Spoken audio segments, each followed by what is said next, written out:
Hello friends, welcome to Madurai kitchen. இன்றைக்கி நம்ம சேனலில் இந்த 3 பொருள் சேர்த்து மாவு அரைச்சா எல்லா ஆப்பமும் புஷ்ஷுன்னு சாஃப்டாக வரும்.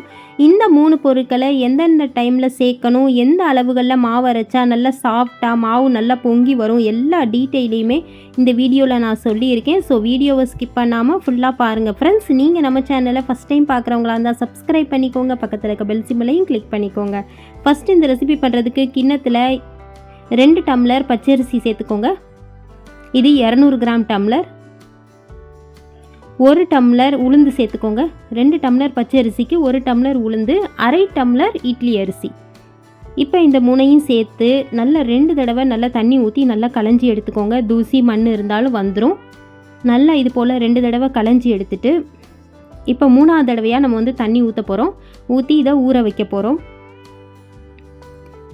ஆப்பத்துக்கு ஆட்டுறனால நல்லா நைஸாக அரைக்கணும், மை போல் அரைக்கணும்.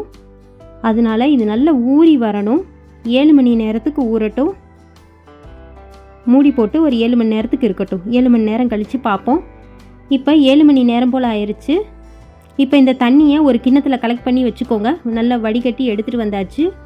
எடுத்துகிட்டு இப்போ ஜாரில் சேர்த்துக்கோங்க. நான் பெரிய ஜாரில் சேர்க்குறேன். நீங்கள் கிரைண்டரில் சேர்க்குறா இருந்தால் மொத்தமாக ஒரே டைமே போட்டு ஆட்டிடலாம்.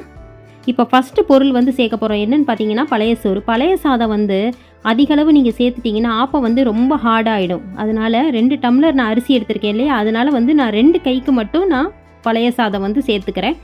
சேர்த்துட்டு இப்போ அந்த நல்லா அரைச்சிக்கணும். எதை ஊற்றி அரைக்கணும்னா நம்ம வடிகட்டி வச்சுருக்கோம் இல்லையா, அந்த தண்ணியை ஊற்றியே நல்லா நைஸாக அரைச்சிக்கோங்க. இந்த பாருங்கள் எவ்வளோ ஸ்மூத்தாக சில்கியாக எவ்வளோ அழகாக அரைஞ்சிருக்கு பாருங்கள். இந்த மாதிரி தான் அரைச்சி எடுக்கணும். இப்போ இதை ஒரு வேறு குண்டால் மாற்றிடலாம். இப்போ வேறு ஒரு பாத்திரத்தில் மாற்றியாச்சு. பாருங்கள் இந்த அளவுகளில் நான் ஊற்றி வச்சுருக்கேன். இது 10 மணி நேரம் போல் நல்லா புளிக்கணும். 10 மணி நேரம் போல் ஆயிடுச்சு. இப்போ பாருங்கள் நான் நைட் ஆட்டி வச்சேன். இப்போ காலையில் பார்க்குறேன் பாருங்கள் எவ்வளோ பொங்கி வந்திருக்குன்னு. இந்த மாதிரி தான் நம்மளுக்கு பொங்கி வரணும். நெக்ஸ்ட்டு பார்த்தீங்கன்னா 2வது பொருள் சேர்க்க போகிறோம். எதுன்னு பார்த்தீங்கன்னா 1/4 கப்பு தேங்காயை நல்லா நைஸாக அரைச்சி ஊற்றிக்கோங்க. இது அரைச்சி முடித்ததுக்கப்புறமா மறுநாள் தான் சேர்க்கணும். இந்த மாதிரி சேர்த்து நல்லா கலந்து விட்டுக்கோங்க. நல்லா இது போல் கலந்து விட்டு தேவையான அளவு உப்பு சேர்த்து நல்லா கலந்துக்கோங்க. கலந்துட்டு நெக்ஸ்ட்டு பார்த்தீங்கன்னா 3வது பொருள் சேர்க்க போகிறோம். லாஸ்ட்டாக ஆப்பம் சுடுறதுக்கு ஒரு 10 நிமிஷத்துக்கு முன்னாடி ஒரு 1/4 ஸ்பூன் பேக்கிங் சோடாவை கொஞ்சம் போல் தண்ணியில் கரைச்சி அப்படி சேர்த்துக்கோங்க. டைரெக்டாக மாவில் சேர்த்துறாதீங்க. இது போல் சேர்த்து கரைச்சிட்டு இப்போ நம்ம ஆப்பம் செய்ய ஸ்டார்ட் பண்ணலாம். கடாயில் ஊற்றி நல்லா சுற்றி விட்டிங்கன்னா மீடியம் ஃப்ளேமில் வச்சுக்கோங்க. மூடி போட்டுக்கோங்க. இப்போ நான் பார்த்தீங்கன்னா நான்ஸ்டிக் கடாயில் செய்யலை, இரும்பு கடாயில் தான் செய்கிறேன். இந்த இரும்பு கடாய் பற்றின ரிவ்யூ நான் ஷார்ட்ஸில் கொடுத்துருக்கேன், போய் பாருங்கள் ஃப்ரெண்ட்ஸ். நம்மளுடைய சாஃப்டான ஆப்பம் சூப்பராக ரெடி ஆயிடுச்சு. நீங்கள் எத்தனை ஆப்பம் செஞ்சாலும் சாஃப்டாக வரும், சூப்பராக இருக்கும். இந்த அளவுகளில் நீங்கள் ஆட்டி பாருங்கள். உங்களுக்கு டேஸ்டியான சாஃப்டான ஆப்பம் வீட்லேயே நீங்கள் சூப்பராக செய்யலாம். இதுக்கு கடலைக்கறி, தேங்காய் பால் எல்லாமே சூப்பராக தான் இருக்கும். கறியான மீனான நல்லாயிருக்கும். நான் இன்றைக்கி தேங்காய் பால் சீனி வச்சு தான் சாப்பிட போகிறேன்.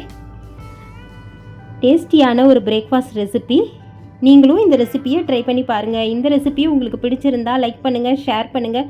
உங்களுடைய கருத்துக்களை எனக்கு கமெண்ட்டில் சொல்லுங்கள். மேலும் நிறைய ரெசிபி நம்ம சேனல் பேஜில் இருக்குது, போய் பாருங்கள் ஃப்ரெண்ட்ஸ். பாய்.